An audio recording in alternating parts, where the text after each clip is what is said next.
ঈদুল আজহার পর থেকে টানা ৪ দফায় স্বর্ণের দাম ১৯,৭৭১ টাকা কমিয়েছিল বাজুস।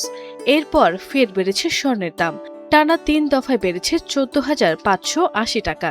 সবশেষ গতকাল বৃহস্পতিবার ১৮ জুন স্বর্ণের দামে সমন্বয় করা হয়েছে।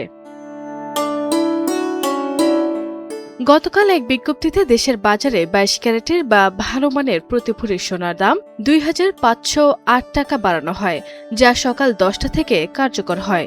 নতুন এই দাম নির্ধারণের পর আজ শুক্রবার ১৯ জুন থেকে ভালো মানের ২২ ক্যারেটের প্রতি ভরি স্বর্ণের দাম ২,৩২,৯৩০ টাকায় বিক্রি হচ্ছে। এছাড়া ২১ ক্যারেটের প্রতি ভরি স্বর্ণ ২,২২,৪৯১ টাকা এবং ১৮ ক্যারেটের প্রতি ভরি স্বর্ণের দাম ১,৯১,০৫৬ টাকা বিক্রি হচ্ছে। এছাড়া সনাতন পদ্ধতির প্রতি ভরি স্বর্ণ মিলছে ১,৫৬,০৬৪ টাকায়।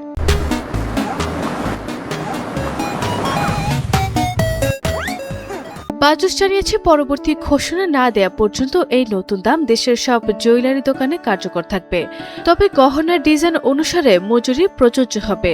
স্বর্ণালংকারের সাথে বিক্রয় মূল্যের সঙ্গে ভ্যাট যুক্ত থাকায় গ্রাহকদের থেকে আলাদাভাবে ভ্যাট নেওয়া যাবে না।